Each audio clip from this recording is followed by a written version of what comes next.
Okay, welcome everybody. Welcome to everybody around the world and to all my subscribers. I have some time this evening to make some videos, so I'm going to make a few short ones. Here's the first video of the few for tonight. So this is a very important message. What this is about is it's related to everything I've been talking about for years with the timing of the end days. This year being so critically important, 2024. Okay, and if you're not familiar with it, you can get my book on Amazon. These are monumental, earth-shattering discoveries that, if there was more time on Earth coming, or if there is, they deserve to go down in the record books. But nonetheless, it seems that the entire rest of the planet has been oblivious and nobody solved it in 2,000 years, yada yada. So I urge everybody to go get the book if you're new to this. If you're one of my subscribers and you know what I've been talking about for years, and that's great. But this is what I'm here talking about. We've had all those prophecies be fulfilled. Like I've said before, welcome, man. 30 days? Okay. Like I said before, it's like dominoes, right? In the book of Daniel, for example, and with all the other, because the book of Daniel's prophecies aren't all the seven pillars of proof, it's just some of them. Each of the seven pillars is a Bible prophecy about the timing of the end days. So Daniel's prophecies only make up, like, I think 3 out of the 7. So it's not everything, right? But still, Daniel's prophecies and all the other ones, what they have done is they've lined up and predicted, because that's what prophecies do, all these certain events. And they specified how much time would transpire in between and so forth, right? So it wasn't just saying, I predict this will happen. They say when it will happen. Now, according to history, all those events did happen, right? When they were supposed to happen. So all these prophecies have accurately mapped out. It's like 2,500 years or more. Like I've talked about on my videos and I talk about it in the book.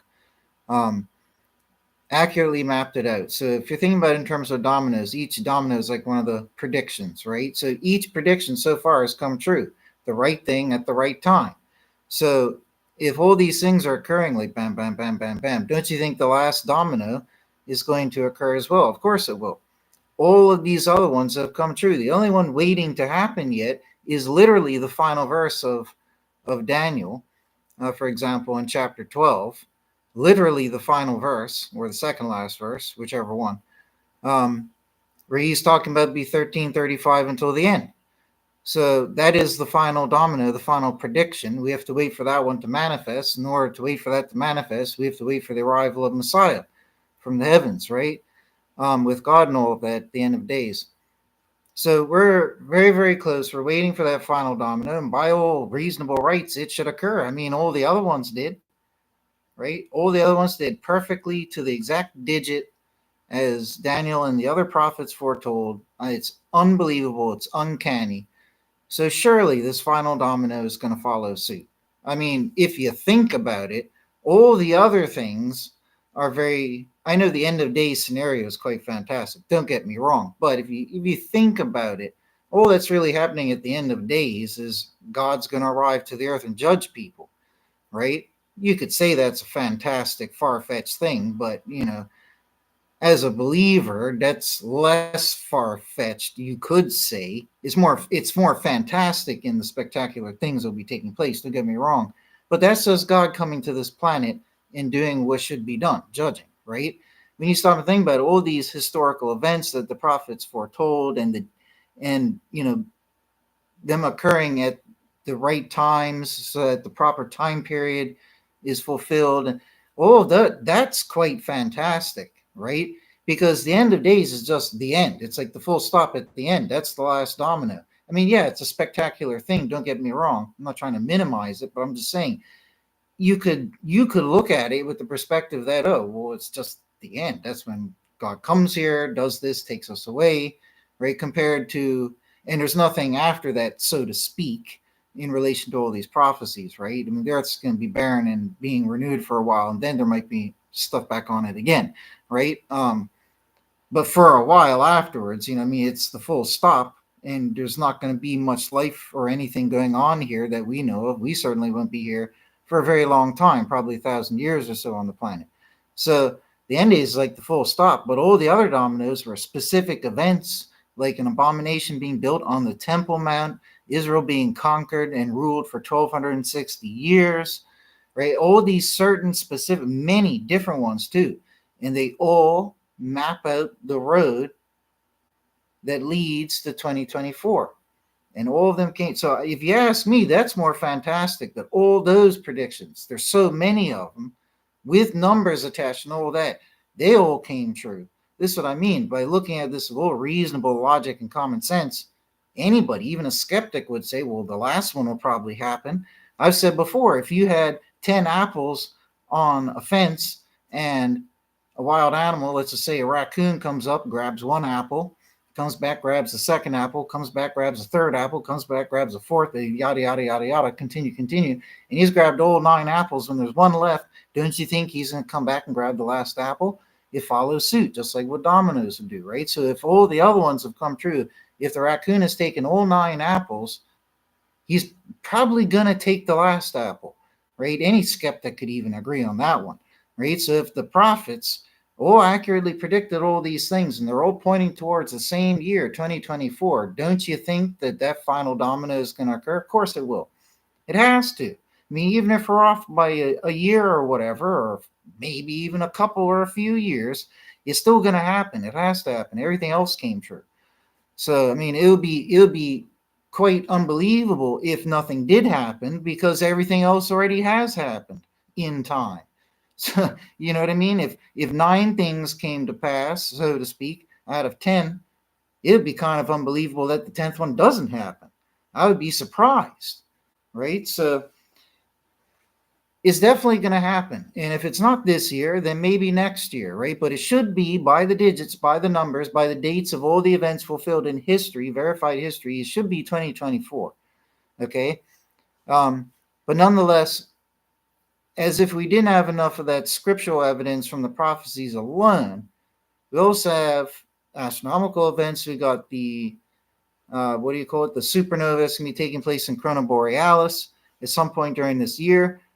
And you can't make this stuff up. It's going to be the first time anybody in hundreds of years or so has ever seen possibly even a supernova. I mean, they don't even know for sure if they saw supernovas back a couple hundred years ago, going by these ancient little spurious accounts from like medieval times. But it's going to be the only supernova that we'll ever see, and any of our predecessors would have ever seen. They never saw anything like that. And we'll be able to see with the naked eye, but how big and bright it is, it's going to be about as bright as the pole star. So not that fantastic, but still one of the brightest stars in the sky. But nowhere near as bright as the moon or anything like that there, but still. But it could flare up and do some spectacular displays. It could end up being brighter than they think.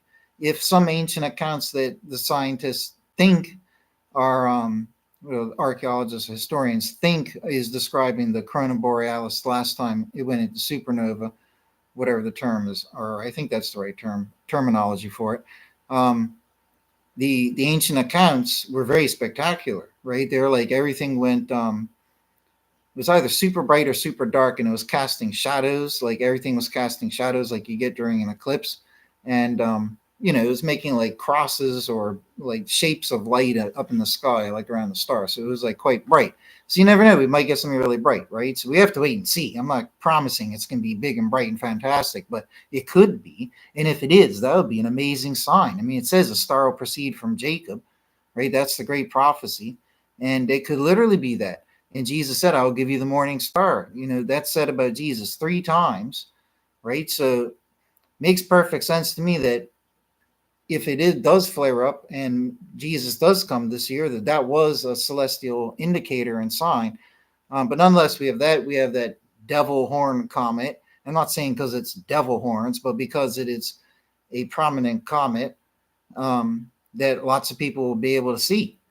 And it's happening in this year, along with the Corona Borealis supernova, along with, I think it's more important for like an eclipse, whether solar or lunar, to happen over Israel and Jerusalem than the rest of the world. But nonetheless, we did have those fantastic eclipses. The last solar eclipse, even my country got to see. A lot of places in the world got to see that one. And in the last few years alone, Israel's had solar eclipses, lunar blood eclipses, and so forth. So, I mean, it's already happened. So we've had the scriptural prophecies come true pointing to 2024 in the last few years, and in this year we've even had the astronomical things not proving anything, but like kind of indicating that it could be. And then then you had that surprise attack on Israel. Don't get too deep into that. That is right in line with everything that is said to happen, unfortunately. That didn't escalate. I thought at the time that was just going to escalate out of control, and all these other countries would get in on it, but it didn't. It subdued for a while, thankfully. But nonetheless, now we have, and I think yeah, it's been so long now and so drawn out. I bet you most people probably forget how it even started. I think that whole conflict over there right now, without naming the places, is actually related back to that incident. Yeah, it's been so long now, I almost forgot that. It's undoubtedly probably because of that Iran launched those 300 missiles. It wouldn't surprise me if it was something to do with that. They launched all those missiles, right? So Israel has pretty much said that they're going to retaliate. Like all the people who say, please don't, Israel's like, nope, we're going to retaliate. So, I mean, this can only go one of two ways. But Iran has actually got a nuclear program, okay, if what I saw in the news is correct. And, Iran is pretty reasonable. You know what I mean? I don't have anything outwardly against Iran. Nothing. That's none of my business, that side of the world. That's how I like to look at it. But I like to think of Iran as one of the more upstanding nations over there compared to many others, right? So I don't have like some agenda against Iran or anything. And they have their own reasons for why they're doing what they're doing. Okay. So I'm not here to like judge them or anything like that there, but I'm just stating the facts that they're retaliating probably because of something like that. But anyways, at the end of the day, what they've said is that if Israel retaliates back, and I think this is kind of being unfair, but it's because it's tit for tat. And they say, well, Israel struck us first, and our 300 missiles were a retaliation.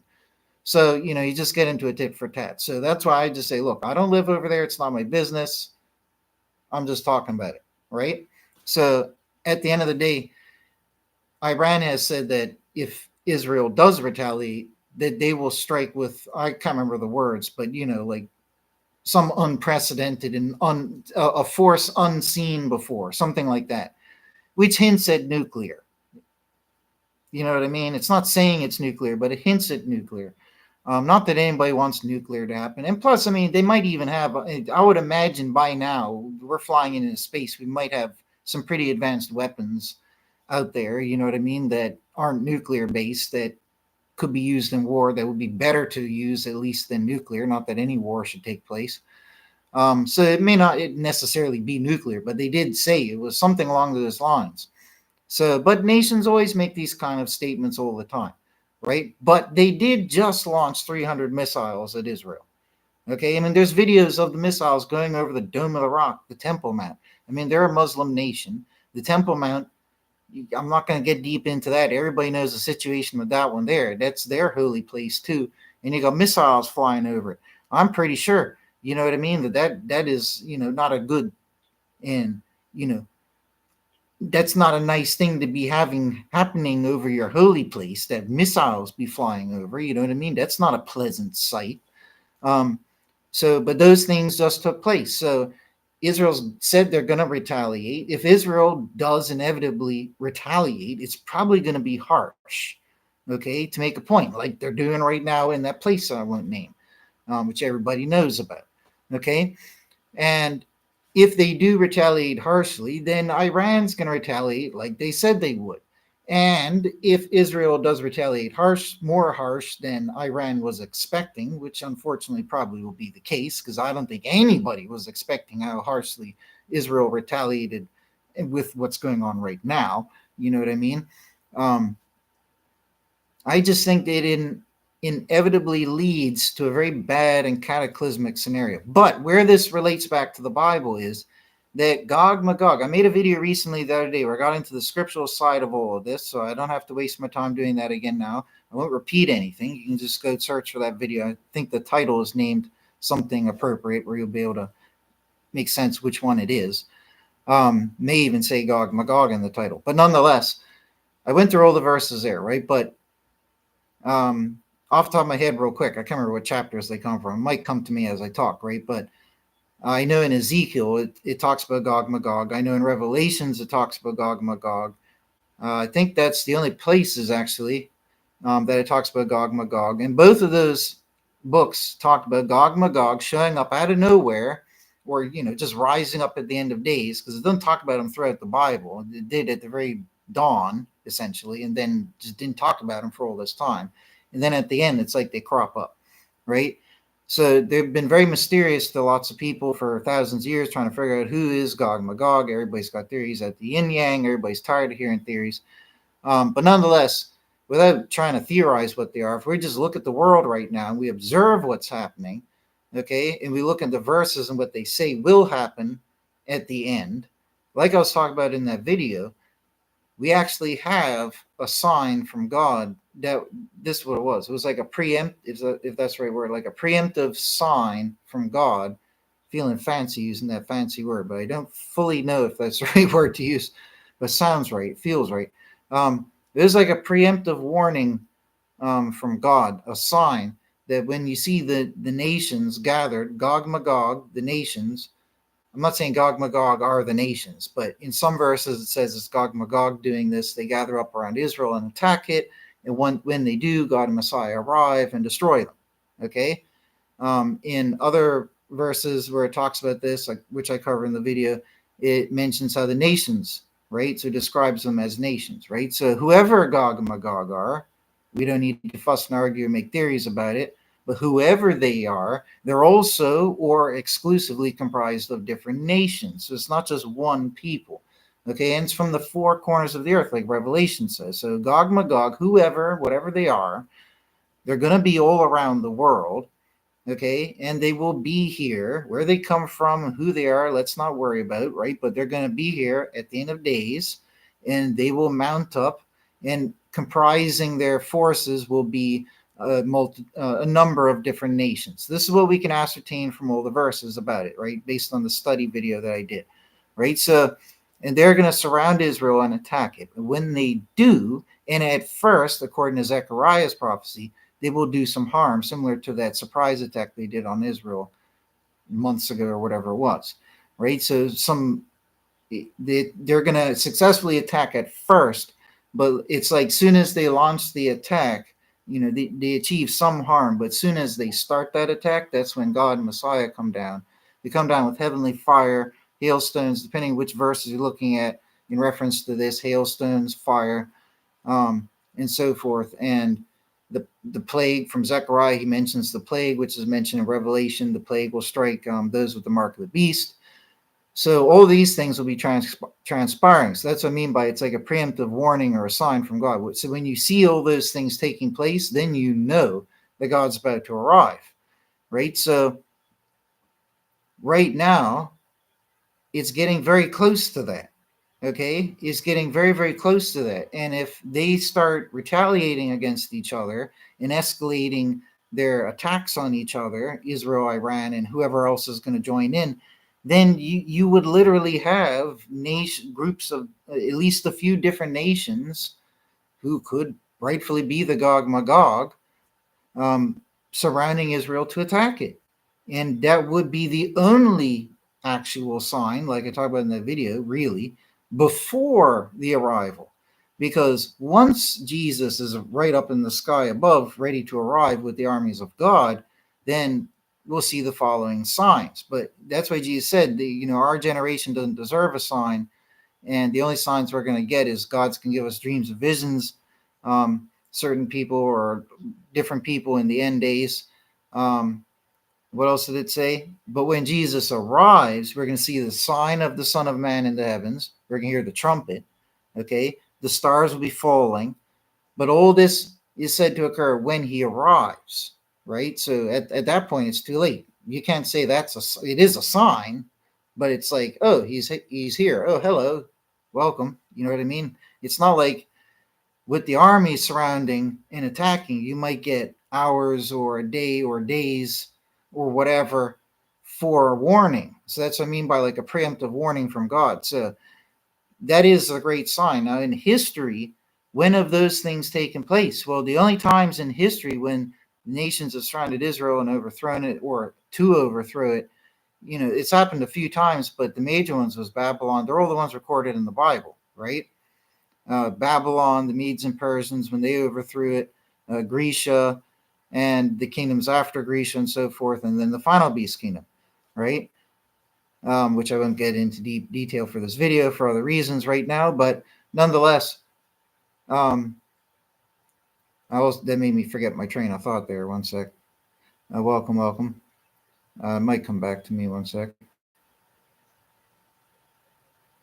Anyways, if you could mention to me the very last thing I said, I went off track there by sidetracking. That would be greatly appreciated. But anyways, one sec. Okay, so yeah, well, anyways, getting back to the important thing.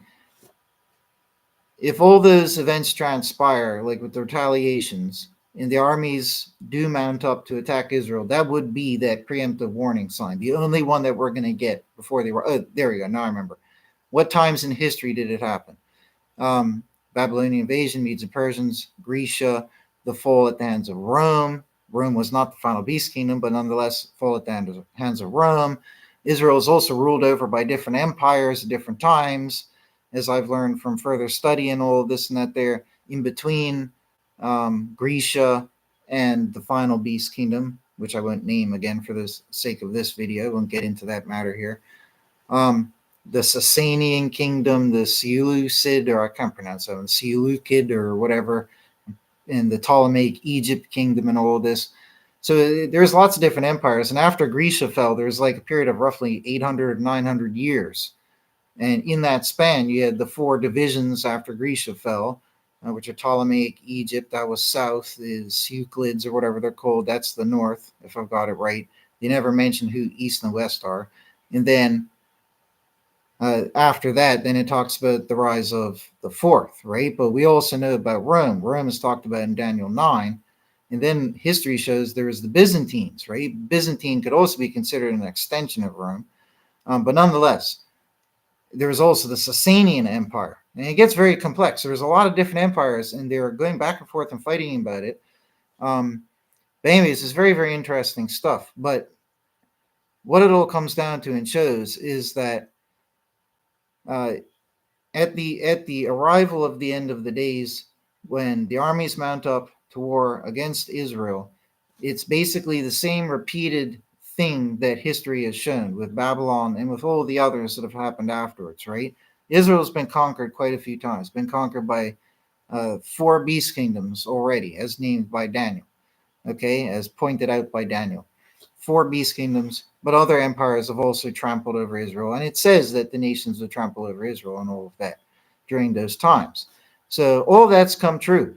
And like I said before, the last domino to take place is that. But the last time that nations surrounded Israel to attack, I'm not saying it's happening right now. Just keep that in mind, right? I'm saying it could lead to this, right? But the last time this happened, what would that be offhand? You couldn't even say 1948 because they had conquered. It probably will go back to when they conquered, when the final beast kingdom conquered Israel in around 639, 640 AD. That's probably when it. That's probably it right there. But anyways, nonetheless, that's like, so it hasn't happened in a very, very long time. So if it comes to that, and if you think about it, the conflicts right now are about what? Who gets to own that land? And we don't want certain people there, that type of stuff, right? So it's right in the right ballpark, or all the right motives are there. It's all the same biblical motives that are spoken about in the Bible, right? So, and it also talks about how the tares will be sown amidst the wheat, and the clay will be mixed up with the metal in the toes, or whatever is the rock. The toes will be mixed up until the very, very end of time and the arrival of God and Messiah. So all of Daniel's vision from front to back of his book, the book of Daniel, from chapter 1 up until the end, because it starts off in the early chapters about the statue vision, right? And the toes are the latter end of the final beast kingdom. And they persist up until the arrival of Messiah, like other chapters of Daniel say as well. So all of these things have come true. And the last time they mounted up to attack Israel like that was when they conquered it. They ruled it for 1260 years, 1948. They still kind of do rule it, but co-rule it. Israel was reborn, and I'm not getting deep into all that stuff again for this video, right? But all the right reasons, motives, and all this, it's all the right reasons. I'm not saying right for a good thing, but it's all the reasons that would qualify for a motive for all this type of dispute and all of that there to arise. So I would say it's probably inevitable. I mean, I don't want bad things to happen to the earth. I just want us to go to a good place, to be spared from the suffering and the misery, and be reunited with our lost loved ones, right? That's what I wish for everybody on this earth, whether you're Jew, Christian, Muslim, atheist, whatever, Buddhist, Hindu, whatever you are. I just want the best for everybody, you know what I mean? But in order to have that, we can't continue in this suffering world, right? So that's why I want the end of days to come, not for any negative reason. I don't want to see other people perish. I don't want to see Muslims fail at Judgment Day. I don't want to see Christians fail at Judgment Day. I don't want to see anybody fail at Judgment Day, because there's going to be people from all walks of life failing and probably passing at the Judgment Day, right? I don't want to see people fail. I just want to see everybody be happy and everybody get along, right? And we really need to embody that and live on earth like it is in heaven, or like we should in heaven, or like we would in heaven, like we ought to in heaven, like we intend to and hope to do in heaven. We got to practice that and live like it now, because if we don't have any credit to our name, you know what I mean, anything to back up our talk. We have to walk the walk. You can't just say, "Oh, I want to go to heaven." You know what I mean? You have to live like you belong in heaven. And that's what we need to do right now. We need to turn to God, turn away from sin and darkness, stop doing what is wrong, and start only doing what is good. That's the only way we're going to get there. Because we can talk about the end days all we want, but if you're not ready, it's never a waste of time. But you know what I mean? It's not going to help you rise up and out of here. So the most important thing is to be ready. Okay? Be watching, wise, ready, turn to God, turn away from sin. That's what we got to do, because let me tell you now, if this is why I made the video. This is why, out of all the other topics, I wanted to make a video about motorbikes, right? I was like, nope, this one's important. Let me do this one first in case I run out of time, don't get to make the others. Because by all rights, not that I want it to happen, but if it does escalate, and if nuclear or something bad is done by either side, then that, in a biblical view, that would be that trigger event spoken about as the Gog-Magog war.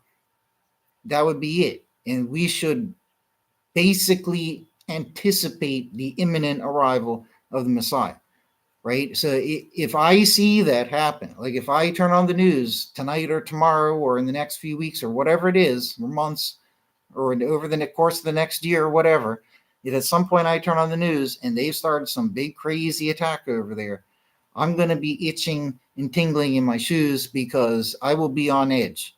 We won't know until Jesus arrives if it's the one or not, right? Because they've always been in conflict over there. They've always been launching missiles at each other. But I'm talking about if this goes one step further and becomes a very bad attack.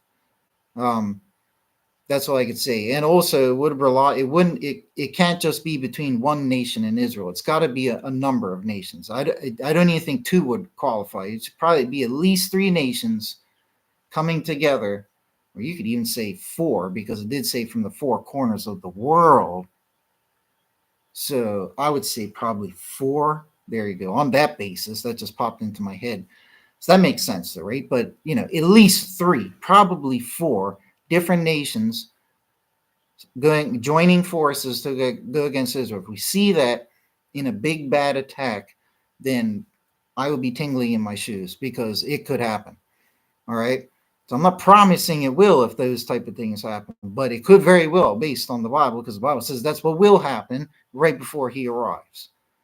So, anyways, and like I said before, it's not paranormal that a plague break out. If space rocks are flying down to the Earth, comets are frozen water. Where do you think that water comes from? You know, to be honest, I don't know where it comes from, but I'm imagining it probably came from a big planet somewhere. It's probably got bacteria and some weird stuff in there, some space diseases. You know what I mean? And if they're flying down on the Earth because we're passing through a comet belt or whatever the heck you call it, they'll probably get belted with all these, chunks of frozen water carrying all this cosmic disease. Is come flying down to the Earth. It says it turns the waters red and all of that, right? But one of the first things it does is it breaks loose this disease. That's the first vial, right, in the book of Revelations. So, and it's going to hit those with the mark of the beast. I've reasoned before it's probably because it's going to strike some rock containing that space disease. It's going to hit someplace on the planet, probably unfortunately over in the Middle East, and the plague is going to break out there. Where, anyways, I'm not getting into all that.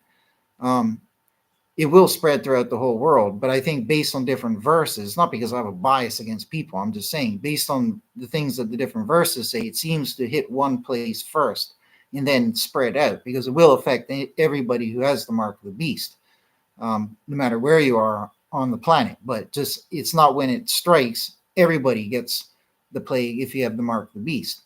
It's a gradual thing. It's a natural thing. It's just like a real plague or a disease would be. So after the comet or whatever it is strikes the Earth, you have to wait a while before the disease comes out. I don't know how it's going to work. Maybe it'll just vaporize up into the air and immediately start affecting people. But it'll be like super Ebola. And Zechariah goes into detail. I think Revelations talks about it too, but it's going to make your eyes and orifices on your face bleed and your eyeballs rot out and your tongues will rot out and all this and that there. Super Ebola, basically, and make people look like zombies. So those things aren't paranormal. They're completely scientifically possible. It's not far-fetched. I mean, they have ancient diseases. They're on freezing and reactivating from Antarctica. They've been frozen for like thousands or millions of years or something crazy. They unfroze them, they melted them, and they came back to life. They don't know what the heck these things are. I mean, you got that happening in the news. We know that's real. That's not sci-fi. It's not far-fetched to say that if comets are coming down here and you got Revelations, that's what we're talking about, a cosmic disease that may have even come from this Earth. I don't know. You know what I mean? But, or originated in our solar system. Maybe it's not from a galaxy far, far away, like some type of Ewok herpes.